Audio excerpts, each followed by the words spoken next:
One line continues to change itineraries. We may have a date for the Port of Baltimore to reopen, and another tragedy strikes.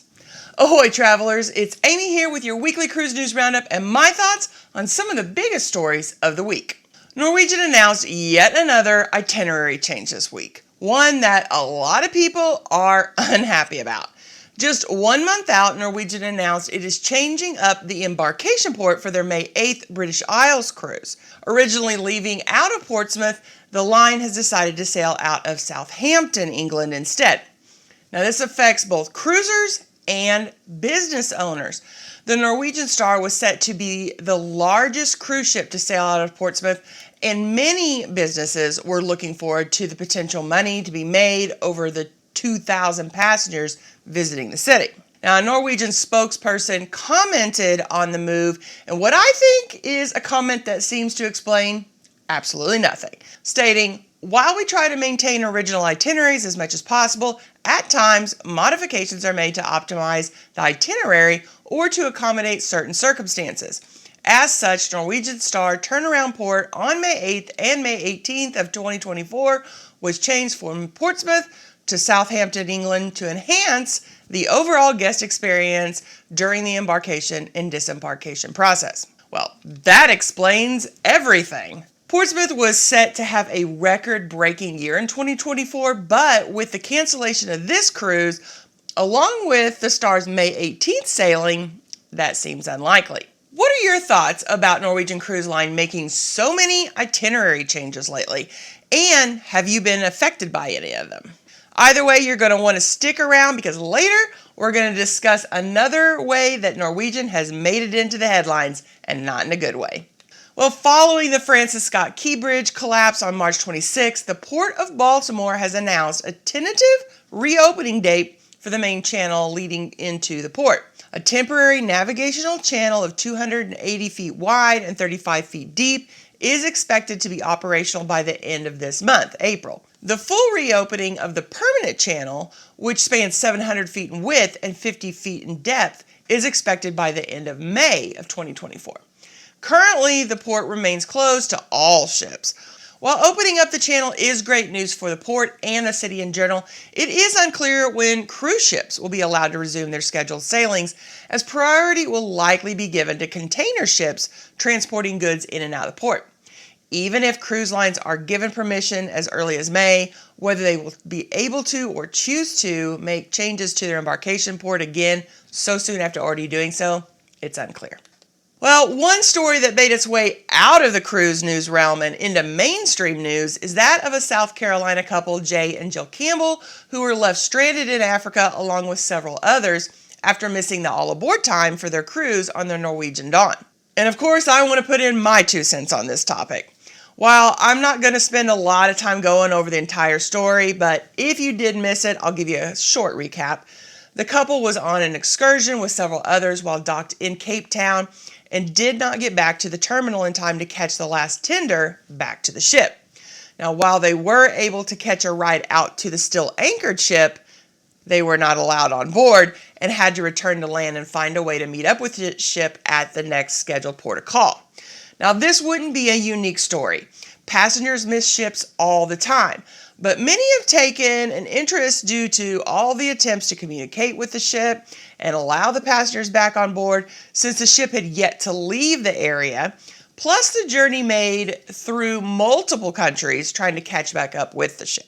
Now, while I do feel for these people, I would hate to be left behind in this situation, especially in Africa. But it is a problem of their own making. There have been plenty of people out there blaming NCL, saying they should have just let them on the ship. But I have a feeling most of the people in that camp are not experienced cruisers. These people were over an hour late back to the ship, and despite their attempts to contact the ship and say, "Hey, we're coming, we're going to be late," they were not on an excursion purchased through the cruise line.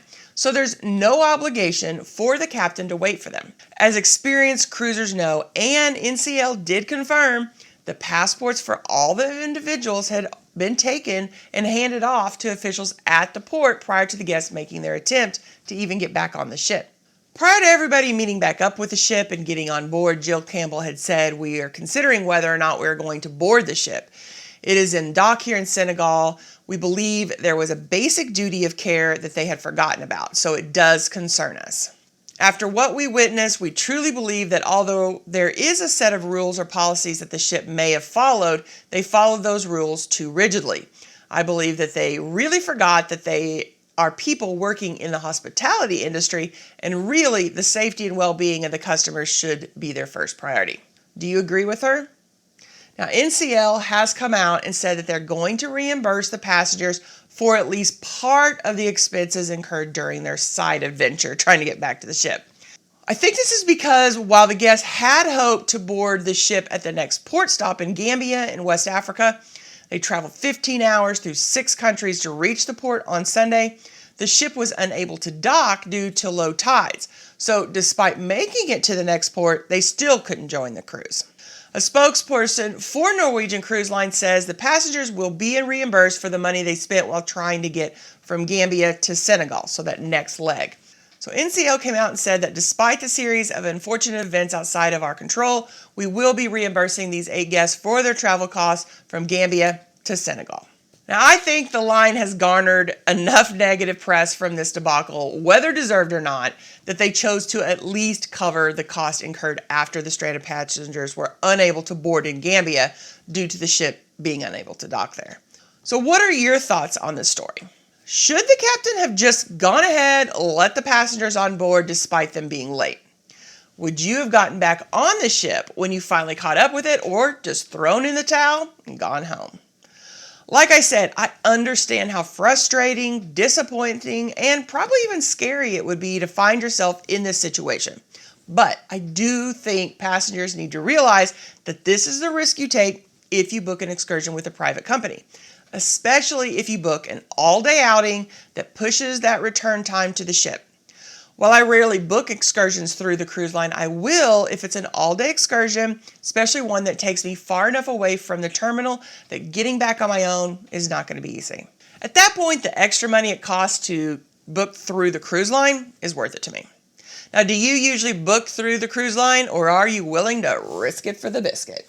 I have one more story for you, and unfortunately it is a sad one as we have news of yet another man overboard. But before we touch on that, if you enjoy this video and maybe even learn something, consider subscribing with a notification bell on so you don't miss out on any future posts. Even though it is statistically rare for people to die by going overboard on a cruise ship, we're talking about 20-some incidents a year compared to over 30 million cruisers a year. It still seems like we have too many of them, as everyone is definitely a tragedy. And now we've had yet another one. On Thursday, a 20-year-old man fell overboard from the Liberty of the Seas, approximately 57 miles from Great Anagua Island in the Bahamas. Now, the U.S. Coast Guard did issue a search but have been unable to locate the young man. No official statement has come out on how or why the man went overboard as of this recording. However, some passengers on board have said they believe the man jumped after an argument with his girlfriend. How they even assume that, I don't know. I would hate to speculate about such a thing, but as we have discussed repeatedly on this channel, most man overboard cases are either intentional or due to poor decision making that puts a guest in a dangerous position. Now, I know I have said this before, but I believe that taking one's own life is a selfish act that leaves family and friends questioning so much about their own relationship with their loved one. How did they miss this? What could they have done? On and on and on. Doing it while you're on vacation with your loved one is just even more selfish, in my opinion. Not only have you caused pain and suffering, but you ruin their vacation and maybe put them off of cruising forever. I mean, how could you even begin to get back on a cruise ship after experiencing a tragedy like that?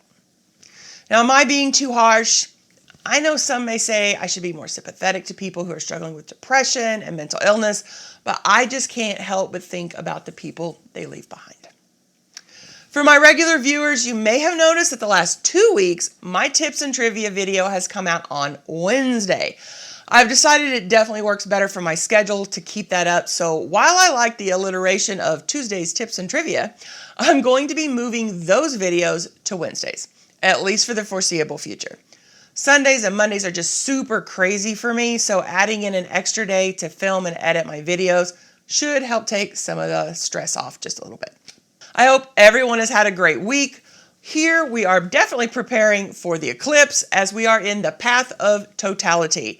My house is close to the edge, so I think we're getting around 2 minutes of the totality view. The larger town a little bit south of us is in the center of the path and planning all kinds of events this weekend and leading up to the eclipse. I bought this shirt at Walmart. Check this out. Thought it was kind of funny. Decided to wear it today since I will actually be trying to sleep on Monday. For those who are regular viewers know I work nights, so I'll be asleep during the day. I plan to just wake up long enough to go out in the yard, watch it to say I saw it, and then go back to bed. So I'll definitely not be attending any eclipse viewing parties. What about you though? Are you going to be in the path of totality? If so, did you have to make a trip to do so, or are you among the lucky ones who live right in the path? I know that there has been a lot of discussion about preparing for the event around here. Some states even declared a state of emergency. Now that seems like a huge overreaction for a 4-minute event. I guess we'll see. If you can, you should get out and see it, as we won't have another one for 20 years. Unfortunately, the path of totality in 2044 will only hit 3 states: Montana, North Dakota, and South Dakota. Those aren't even very populated states. Well, are you ready for more information on cruising? Maybe you're looking to make sure you don't get left behind like passengers in one of our stories today. If so, why not stick around and check out my latest video on excursions, and then come back for more information designed to help you have an amazing cruise. Have a blessed week, everyone.